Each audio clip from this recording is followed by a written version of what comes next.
Hi hello नमस्कार, मी राणी आजच्या एका नवीन व्हिडिओमध्ये तुमचं अगदी मनापासून स्वागत करते. आय होप आजचा दिवस आणि येणारे सगळेच दिवस तुम्हाला खूप छान जावेत, ही स्वामी महाराजांचरणी प्रार्थना. तर आजच्या व्हिडिओमध्ये आपण बघणार आहोत की गृहिणी म्हणून नकळतपणे का होईना ना कोणत्या अशा आपण सवयी लावून घेतल्या आहेत ज्यांच्यामुळे आपण दुःखी राहतो. तर आज त्या जाणून घेऊया. शेवटी एक एक सवयसुद्धा मी तुम्हाला सांगणार आहे की जी 100% त्याची तुम्हाला खात्री होईल आणि त्याच्याशी तुम्ही सहमत व्हाल. त्यामुळे व्हिडिओ नक्की शेवटपर्यंत बघा. आणि याच्यातल्या 2-3 तरी सवयी आपल्यापैकी प्रत्येकीला असतातच. त्याच्यामुळे कुणामुळे नाही तर आपणच काही गोष्टी नकळत करत राहतो ज्या आपल्याला आतून थकवतात. आता ही फक्त चुकींची किंवा सवयींची यादी नाही आहे, ही आपली ओळख आहे जी आपल्याला बदलायची आहे. असं पण नाही की आज तुम्ही हा व्हिडिओ बघितला आणि उद्यापासून तुमच्यामध्ये शुअरली सगळे 100% बदलच होतील असं नाही आहे. म्हणूनच काही ज्या छोट्या छोट्या गोष्टी आहेत त्या तुम्हाला नक्कीच समजतील. त्याच्यामुळे व्हिडिओ कुठेही स्किप न करता नक्की शेवटपर्यंत बघा. ॲक्च्युली या मी स्वतःसाठीच काढलेल्या नोट्स आहेत असं म्हणू शकतो. गोष्ट एवढीच आहे की आपण अशा गोष्टी ऐकतो ना तेव्हा आपण जागरूक राहतो. निदान दिवसाच्या शेवटी कधी तुम्हाला फारच मनात खंत वाटायला लागेल, अस्वस्थ वाटायला लागेल, तेव्हा तुम्ही शांत बसून हा विचार तर नक्की कराल की मी असं काय बदलू शकते ज्याच्यामुळे मला पुन्हा असा मानसिक त्रास होणार नाही. हा परफेक्ट होण्याचा नाही तर स्वतःला सुधारत राहण्याचा प्रयत्न आहे. आपल्याला दुःखी करणारी पहिली सवय आहे स्वतःला फक्त गृहिणी समजणं. Just a homemaker, just a housewife tag आपल्याला जेव्हा कोणी विचारतं की तुम्ही काय करता तर आपलं उत्तर काय असतं? काही नाही, मी फक्त हाऊसवाईफ आहे. निदान उत्तर देताना आनंदाने आणि एका स्माईलसोबत मी गृहिणी आहे एवढंच तर आपण नक्कीच म्हणू शकतो. कारण तुम्ही जेव्हा स्वतःला काही नाही, मी फक्त एक गृहिणी आहे असं म्हणताना तेव्हा समोरच्या व्यक्तीची सुद्धा तुमच्याविषयी तशीच भावना होते. ही गोष्ट तुम्ही घरातसुद्धा सतत बोलत असाल तर तुमच्या घरातल्यांना किंवा मुलांनासुद्धा तुमची किंमत वाटणार नाही. जेव्हा एखादी महिला असं म्हणते ना की तुम्ही निदान स्वतःचा काहीतरी करताय तेव्हा मला खरोखरच वाईट वाटतं की तुम्ही स्वतःला किती अंडर एस्टिमेट करता. घर सांभाळून स्वतःचं काहीतरी करणारी किंवा नोकरी करणारी स्त्री नक्कीच काहीतरी एक्स्ट्रा करते, तिचं कौतुक तुम्ही जरूर करा.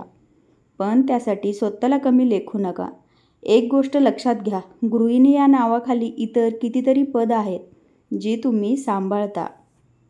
एखादी कंपनी सांभाळण्यासाठी लागतात तितक्या वेगवेगळ्या पदांच्या जबाबदाऱ्या तुम्ही एकट्या सांभाळत असता. हे फक्त नाही आहे की एक संपूर्ण अखंड चालणारं मॅनेजमेंट आहे. पण जेव्हा आपल्या मनातच हा फक्त नावाचा टॅग लावून घेतो ना तेव्हा आपण आपल्या कामाचं मूल्य कमी करतो. घरातल्या कुणाकडून कौतुक मिळालं नाही तरी स्वतःला सांगा की माझं काम महत्त्वाचं आहे. दुसरी सवय आहे सगळ्यांना हो म्हणणं आणि आपल्या मदतीची गरज असते तेव्हा मात्र नाही म्हणणं. आपल्याला नाही म्हणता येत नाही. कोणाला काही हवं असेल, एखाद्याला मदत पाहिजे असली किंवा मैत्रिणींना कुठे जाण्यासाठी आपली सोबत पाहिजे असते, लगेच आपण हो म्हणतो. मग आपल्याला वेळ आहे का याचासुद्धा आपण त्यावेळी विचार करत नाही. कधी-कधी या गोष्टी आपल्याला खूप जास्त त्रासदायक ठरतात. म्हणजे प्रत्येक वेळेस हा नाही म्हणायलाही आलं म्हणजे प्रत्येक वेळेस होच म्हणणं असंही जरुरीचं नसतं. कधी-कधी नाही म्हणायलाही आपल्याला आलं पाहिजे. सगळ्यांना खुश ठेवणं अशक्य आहे. ही अशी सवय आहे जी तुमचा वेळ आणि एनर्जी दोन्ही वाया जाते. ही कधी-कधी नको म्हणणं ही स्वतःची काळजी घेण्याची सुरुवात असते. तेच दुसरीकडे आपल्याला मदतीसाठी विचारण्यातही कमीपणा वाटतो. तसं कधी होतं जेव्हा आपल्याला वाटतं की बाबा आपण प्रत्येकच गोष्टींना हां म्हणायला शिकतो. मग ते कोणीही असो. असं नाही की तुमचे जवळचेच किंवा तुमचे लांबचेच असं काहीही नाही आहे. पण प्रत्येक गोष्टींमध्ये आपला वाटा हा किती असतो महत्त्वाचा हे आपल्याला समजायला पाहिजे. आपल्या स्वतःकडेच येणारा आपला सगळा वेळ आपण कुटुंबासाठी समर्पित करतो आनंदाने. पण मला सांगा, ज्या गाडीत पेट्रोलच नाही ती गाडी दुसऱ्यांना कुठपर्यंत घेऊन जाईल? तर ह्याच्यावर उपाय म्हणून एक गोष्ट करा. दिवसातून एक गोष्ट तरी स्वतःसाठी करा. ती अगदी छोटीशी असेल. उदाहरणार्थ काम करत करत एका बाजूला गाणी ऐकायची, छान राहायला आवडत असेल तर थोडा मेकअप करा, थोडी हेअरस्टाईल करा, छान छान कपडे घाला, स्वतःची जेवणाची वेळ, झोपेची वेळ ह्यांना पहिलं प्राधान्य द्या. नुसतंच अगदी अगदी एक कप शांतपणे चहा घ्या. प्रत्येक गोष्टीत आधी स्वतःचा विचार करणं हा स्वार्थीपणा नाही आहे. हे स्वतःविषयीचं प्रेम आहे.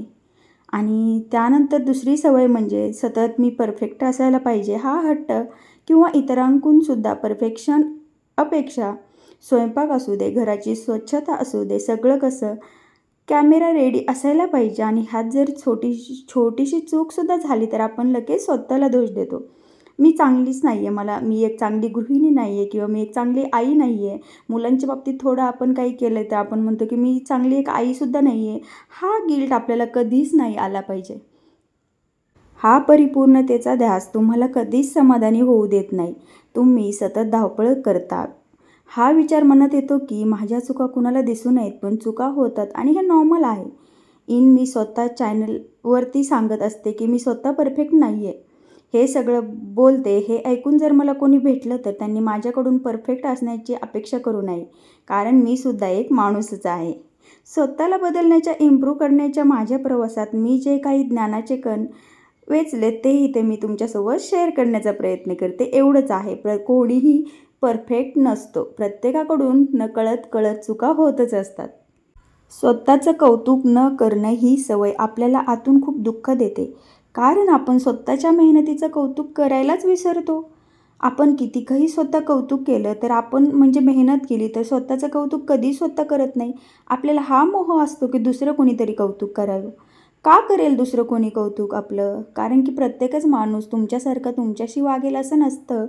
प्रत्येकच माणसाला तुम्ही आवडता असंही होऊ शकत नाही. म्हणून हा कधीही हट्ट धरून बसायचं नाही आहे. याच्यामुळे आपल्या पदरी नेहमी ही निराशाच पडते. म्हणून आपण स्वतःच्या मेहनतीचं कौतुक करायला विसरतो. आपण सगळं नीट ठेवतो, पण स्वतःकडे बघून वा म्हणायचं विसरतो आणि मग मनात एक पोकळी तयार होते, कुणी माझं कौतुकच करत नाही. आपण इतरांकडून मान्यता मिळवण्यासाठी आतुर असतो, पण जेव्हा ती मिळत नाही तेव्हा मन नाराज होतं. तुम्ही विचार करा, रोजचं जेवण बनवणं, मुलांच्या, नवऱ्याच्या छोट्या-छोट्या गोष्टी आठवून करणं, बिल भरणं, ह्या सगळ्या गोष्टींची नोंद दुसऱ्या कोणीतरी ठेवायला पाहिजे का? नाही. कारण ती नोंद तुम्हालाच ठेवायची आहे. याचा अर्थ असा नाही की सारखंच स्वतःच्या तोंडाने स्वतःचं कौतुक करायचं. इतरांना आम्ही घरात आज काय काय केलं हे काम सांगत बसायचं नाही, पण निदान स्वतःच्या मनात आपण ते केल्याबद्दल समाधान मात्र नक्की ठेवू शकतो. म्हणजे काय करायचं आहे, इतरांशी स्वतःची तुलना करणं, खास करून सोशल मीडिया बघताना तिचं घर किती सुंदर आहे, तिचं आयुष्य किती परफेक्ट आहे, असे विचार आपण सतत करत राहतो. इतरांच्या स्टेटसवर, सोशल मीडियावर त्यांच्या आयुष्यातले छान छान क्षण आपण बघतो आणि नकळत आपल्या मनातून एक आवाज येतो, मी तशी नाही आहे का? म्हणजे असं असं नसतं की त्यांचं परफेक्ट लाईफ तुम्हाला दिसतंय म्हणून तसंच असेल असं नसतं, बिलकुलही नसतं. आणि त्याच गोष्टींचा मोहही आपल्याला आवरता आलं पाहिजे. ह्याच ज्या गोष्टी असतात त्याच आपल्याला मनातून कुठेतरी दुःख देत असतात आणि म्हणूनच आपण आपल्या लाईफकडे बघण्याचा दृष्टिकोन सतत बदलत असतो. म्हणूनच ह्या छोट्या छोट्या गोष्टींनीही आपल्या मनाला आपण आनंदी कसं ठेवायचं हे तुम्हाला माझा छोटासा सांगण्याचा प्रयत्न आहे.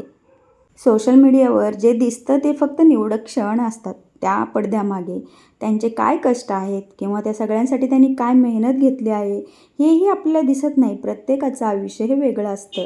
आपल्या घरातली शांती, आपलं प्रेम, आपली मेहनत हे इंस्टाग्रामवर दिसत नाही, पण तेच आपल्या आयुष्यातलं खरं सौंदर्य आहे. तुम्ही दुसऱ्यांच्या बागेतली फुलं बघून आपल्या बागेत काटे आहेत असं मानू नका. तुमचं घर, तुमचं कुटुंब, तुमच्या मर्यादा आणि तुमचे संघर्ष वेगळे आहेत.